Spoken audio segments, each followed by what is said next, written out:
Hi everyone, welcome to our next video in the A to Z series of RBI Grade B। और आज के इस video में हम बहुत ही important topic है M for myths and mistakes because 90% of the people have one or the other myth or one or the other mistake which they are committing and which is impacting their preparation। तो हम main जो myths हैं, जो mistakes हैं लोग कर रहे हैं, उनको हम डिस्कस करेंगे और हो सकता है कि आप भी ये मिस्टेक कर रहे हो, आपको भी ये वीडियो देखकर पता लग जाएगा कि आप कहाँ गलत जा रहे हैं। And we have covered a lot of videos in this series. If you want to watch all these videos, please go to the playlist which is given in the description of this video as a link। उस link पर click करके आप पूरी playlist को access कर सकते हैं। Now coming back to the myths and mistakes, what's the difference? देखिए, myths वो चीज़ें हैं जो कॉमन बिलीव्स हैं बट वो कहीं ना कहीं गलत हैं, तो हम इन मिथ्स के बारे में डिस्कस करेंगे। और मिस्टेक्स वो चीज़ें हैं कहीं ना कहीं जो हमें पता है इसको ऐसे नहीं करना है but still we keep on doing that. या तो हम बहुत लेजी हैं या उसको इग्नोर कर रहे हैं या हम ओवर कॉन्फिडेंट हैं, बट चाहे मिथ हो चाहे मिस्टेक हो, वो कहीं ना कहीं हमारी प्रिपरेशन को इम्पैक्ट करती है। So first of all let's start with the myths.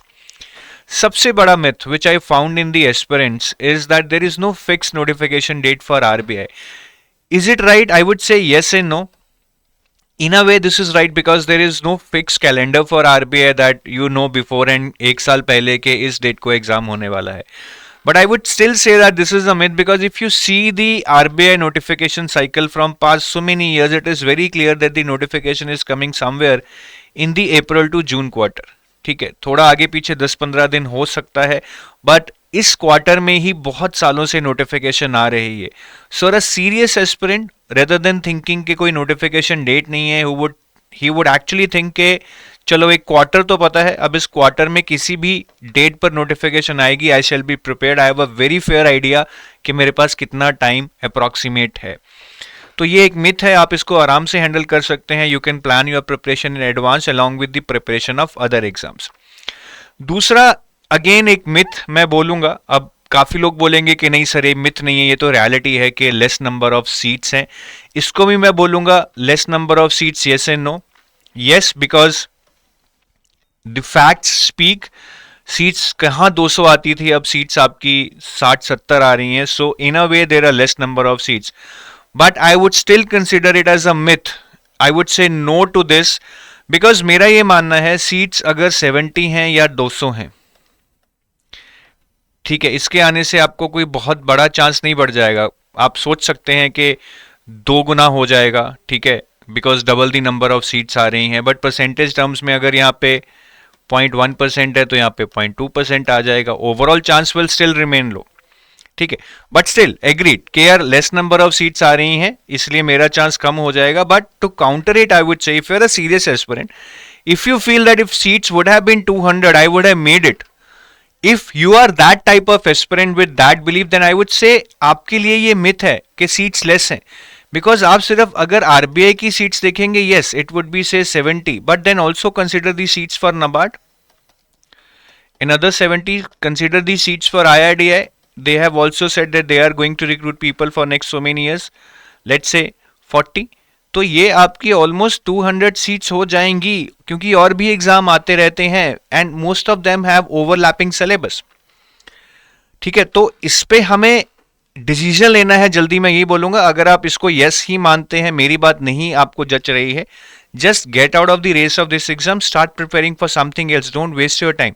But अगर आपको मेरी बात समझ आ रही है कि अगर आप 200 में क्लियर करने का दमखम रखते थे तो ये कैलकुलेशन भी आपको समझ आनी चाहिए। Next is which is a very weird myth that coaching is necessary. बहुत सारे लोग बोलते हैं कि कोचिंग के बिना नहीं कर पाऊंगा, बहुत ज़्यादा सिलेबस है। देखिए, कोचिंग बिल्कुल भी नेसेसरी नहीं है इन एग्जाम्स को क्लियर करने के लिए। बहुत ही generic exams and I have seen people, lot of people with self preparation clearing this exam. तो सेल्फ प्रिपरेशन से बिल्कुल पॉसिबल है, आपने बिल्कुल नहीं सोचना है। The only disadvantage you might have is that it will consume more time. So if you are not working, if you are having a lot of time and if you are the one who is ready to put that effort, I would say that there is nothing better than self preparation। but self preparation एक discipline से करनी होगी। ये नहीं है कि एक दिन पढ़ लिए 2 दिन नहीं पढ़े या कुछ रैंडमली पढ़ लिया, एक स्ट्रक्चर में नहीं पढ़ा, that will not help. Coaching is just helping you to save time and helping you to read in structure. अगर आप वो अपने आप से कर सकते हैं तो ये एक बिल्कुल मिथ है कि आप कोचिंग के बिना एग्जाम नहीं क्लियर कर सकते। नेक्स्ट, बहुत सारे लोग, I do not have time, shall I leave my job, it would require 10 hours of study every day. बहुत सारे लोग इस माइंडसेट से आरबीआई की प्रिपरेशन को अप्रोच करते हैं। Want to tell you one thing, ये एक ऐसा एग्जाम नहीं है जिसके लिए आपको 10 घंटे पढ़ना होगा। इसमें बहुत ही लिमिटेड सिलेबस है। यू माइट से कि सिलेबस बहुत है, अगर आप ऐसा सोचते हैं मतलब आपने किसी बड़े एग्जाम की आज तक तैयारी नहीं की है। एक लिमिटेड सिलेबस है which can be covered with 4 to 5 hours of preparation, though yes you would be required to start early. अब आप आखिरी के 2 महीने पढ़ना शुरू करेंगे और फिर भी आप 8 घंटे नहीं पढ़ पाएंगे, then it is not going to help. And I truly feel it is not about the quantity of time, it has always been about the quality of time, that is what matters. आप 10 घंटे पढ़ेंगे, mobile से distraction लेंगे और TV से distraction लेंगे, 50 चीज़ों से डिस्ट्रैक्शन लेंगे, you are not going to get any output. But I have seen people who are just studying 3 hours a day with their mobile switched off early in the morning, totally focused, they are able to generate so much output and learning that they are in the front race to clear this exam. और बहुत सारे लोग working हैं जो इस exam को हर साल clear करते हैं, they also somehow learn to manage their time, early mornings or late nights. So I think it's not about time, it has always been about intent. 10 घंटे पढ़ने की ज़रूरत नहीं है। अगर आप 4 घंटे पढ़ें लेकिन प्रॉपर स्ट्रैटेजी से पढ़ें, आप आराम से इस एग्ज़ाम की तैयारी कर सकते हैं। वर्क एक्सपीरियंस को लेकर लोगों को बहुत लगता है कि बिना वर्क एक्सपीरियंस इस एग्ज़ाम में आपको प्रेफर नहीं किया जाएगा, इंटरव्यू में रिजेक्ट किया जाएगा, आपको अच्छे मार्क्स नहीं दिए जाएंगे। So for your information, I'll just talk about something which is written in the RBI Grade B notification. RBI Grade B notification में ये लिखा हुआ है, the bank मतलब the Reserve Bank encourages candidates with no prior experience to apply.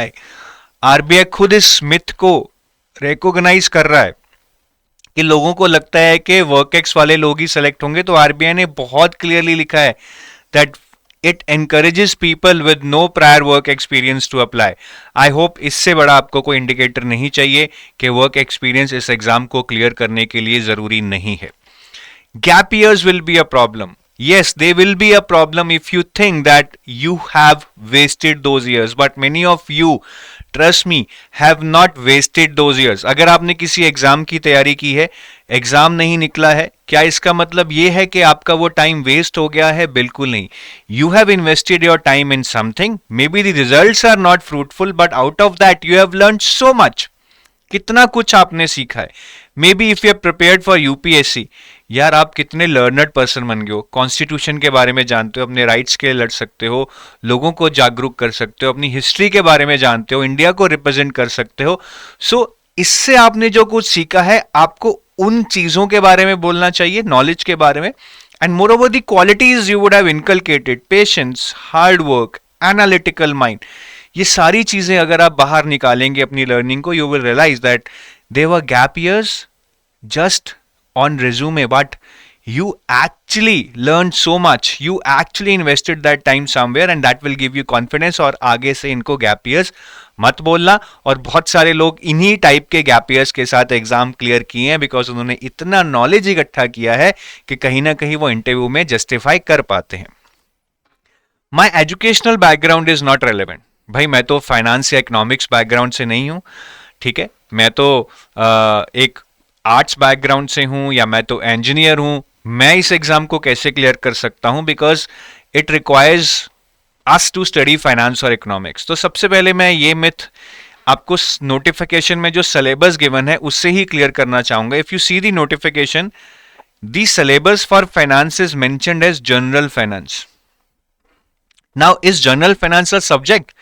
You show me anywhere in MBA, CFA, CA, is general finance a subject? Never. Finance is a subject. Now, why they had made this addition कि finance की जगह general finance लिखा? They must have thought something, right? Proper discussion हुआ होगा, proper wording decide हुई होगी, इसीलिए उन्होंने इसको general finance लिखा है, because they know that this is the paper for a journalist stream where they are not asking core finance they are asking you very generic finance which anybody can understand. अब ऐसा नहीं है वो सोते सोते आ जाएगी, पढ़ना पड़ेगा, थोड़ा सा एक्सप्लोर करना पड़ेगा, नॉलेज गेन करनी पड़ेगी.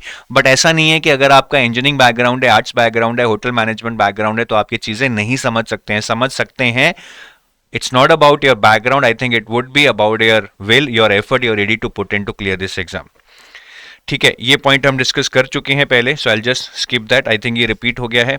कंसिस्टेंसी. कंसिस्टेंसी बहुत मुश्किल लगती है लोगों को. सर मैं नहीं कंसिस्टेंट हो पाऊंगा, मुझसे डेली 5 घंटे नहीं पढ़ा जाएगा. देखिए यहाँ पे एक मिसकंसेप्शन है कंसिस्टेंसी को लेकर. हम कंसिस्टेंसी को ना ये मानते हैं कि हम एक रोबोट हैं और हर दिन, महीने, हफ्ते, साल हम इस तरह से पढ़ते रहेंगे हर रोज 5-5 घंटे. This is not consistency. Maybe this is consistency और this is not the only consistency. I would say this is also consistency. जब आप डेली 5 घंटे नहीं, मे बी 4 या 3 घंटे पढ़ेंगे, you plan how to cover your syllabus within 3 hours, but वो 3 hours भी देने पड़ेंगे. मैं तो बोलूंगा ये भी कंसिस्टेंसी है कि चलो आप किसी दिन 5 घंटे पढ़ लिए, किसी दिन 1 घंटा पढ़ लिए, किसी दिन 3 घंटे पढ़ लिए. Because at the end of the day we all are humans और हमें बहुत सारे काम पड़ते रहते हैं, फैमिली में प्रॉब्लम्स आती रहती हैं. तो अगर हम कभी 2 घंटे, कभी 4 घंटे, कभी 5 घंटे पढ़ रहे हैं, as long as we are not breaking the link with our studies, कि हम हफ्ता पढ़े ही नहीं, वो सबसे ज्यादा खराब है. As long as we are continuing even at a small pace, I would say you are on your target. This is also consistency, right, as per my thinking. आप एक दिन छोड़ के भी पढ़ रहे हैं, वो भी कंसिस्टेंसी, कोई दिक्कत नहीं है. But you should always be able to plan कि मुझे इस पेज पे पढ़ना है, इतना इतना सिलेबस इस टाइम पे करना है. And the best part about being consistent is not कि आप हमेशा अपने टारगेट्स मीट करोगे. अगर आप 2 घंटे पीछे भी रह गए, या 2 दिन पीछे रह गए, 2 हफ्ते पीछे रह गए, it's not about that you should leave it कि यार अब तो पीछे रह गया हूं, छोड़ देता हूं, अब नहीं होगा. नहीं, always learn to replan. Because जब आप रीप्लान करेंगे, you will have new targets and you will have new motivation to cover your syllabus on time. So replanning, which nobody tells us, everybody tells us plan करो, plan करो, plan करो, but replanning is something which is more essential than planning. क्योंकि plan तो ठुकेगा ही, replan करके हम उसको दोबारा लाइन पे ला सकते हैं. फिर डिस्ट्रैक्शंस को लेके बहुत लोग घबराते हैं. मोबाइल स्विच ऑफ कर लेंगे, सोशल मीडिया से गायब हो जाएंगे. Well, if you can do that, it's not bad, but I think most of you would not be able to manage your anxiety अगर आप बिल्कुल blackout हो जाएंगे सोशल मीडिया से, रिश्तेदारों से. So I would say distractions can be managed, and the best way to manage your distractions is to plan your distractions. Plan your distractions mean हर रोज एक time decide कर लो, 6 से 7, 6 से 7:30, जो भी आपका टाइम है, इस टाइम फुल मस्ती, पूरा डिस्ट्रैक्शन, यूट्यूब, फेसबुक, व्हाट्सएप, जो करना है करो. बट द पॉइंट इज कि you should not be in that space कि आप एक बार डिस्ट्रैक्शंस में चले गए फिर वापस ही नहीं आ पाए. Distractions are good, they are breaks for you, they actually increase your productivity. But it's a double-edged sword. If you go to distractions never to come back, then you will just not waste your time, but you will also have that guilt feeling which will impact your studies when you start reading later.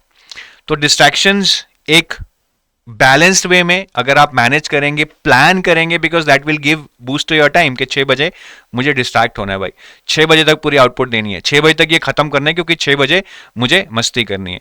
तो it can be managed by planning it.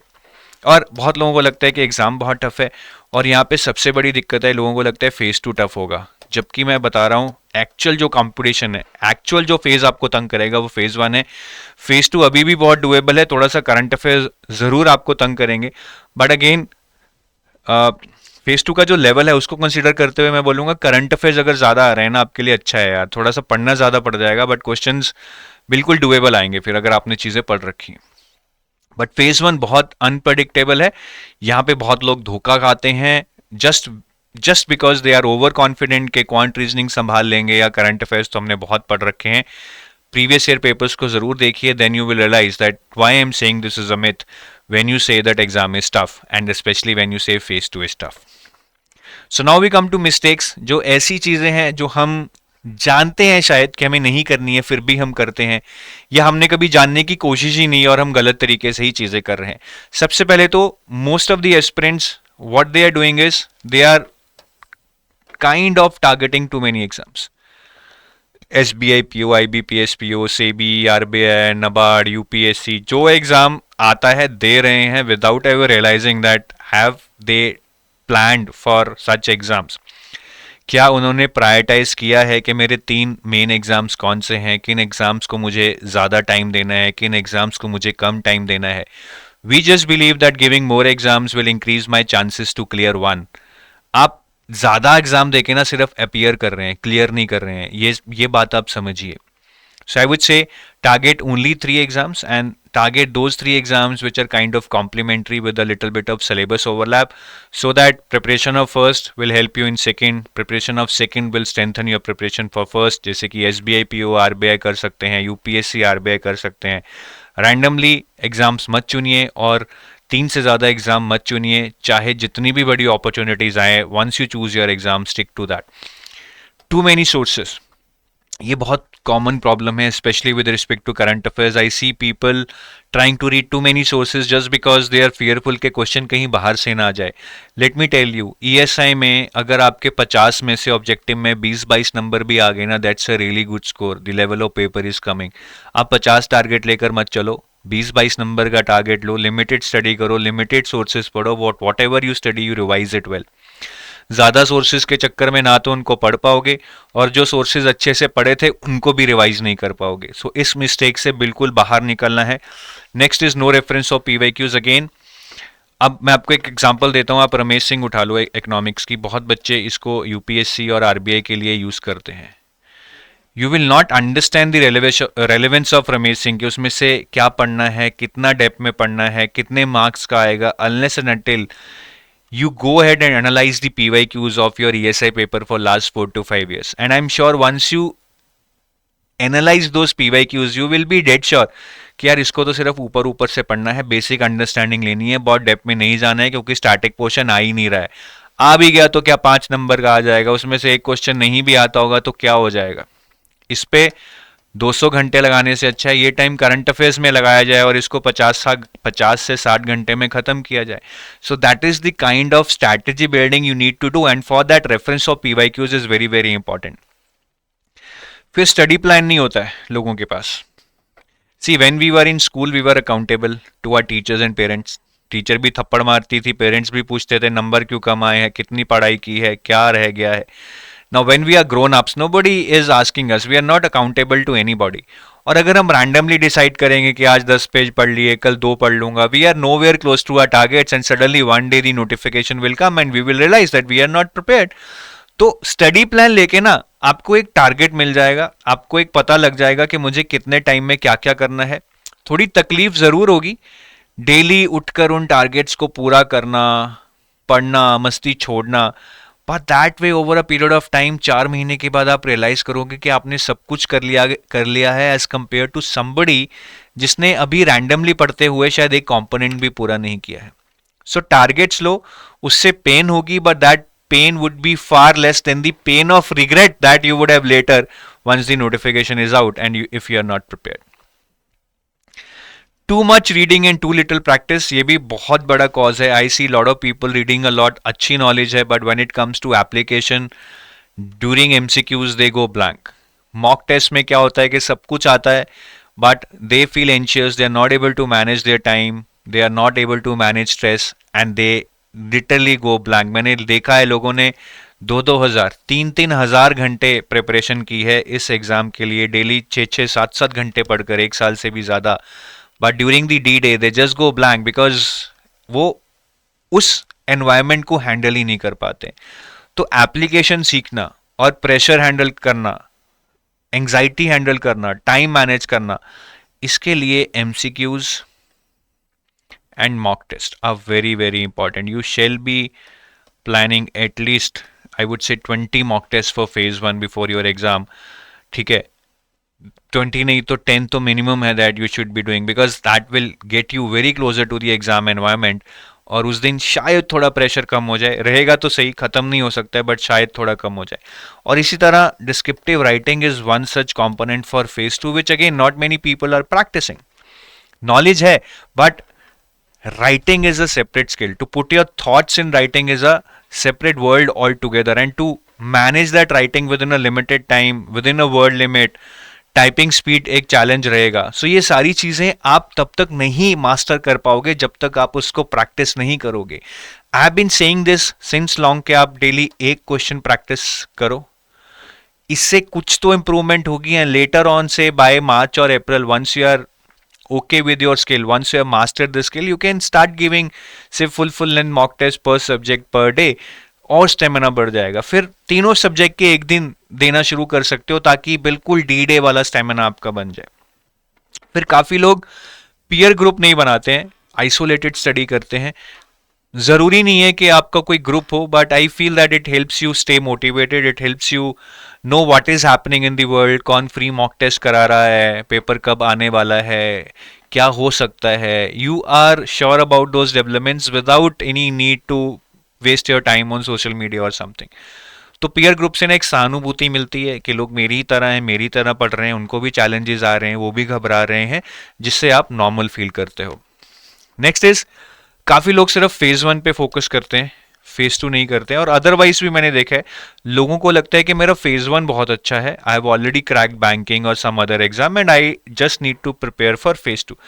दोनों ही approaches risky हैं.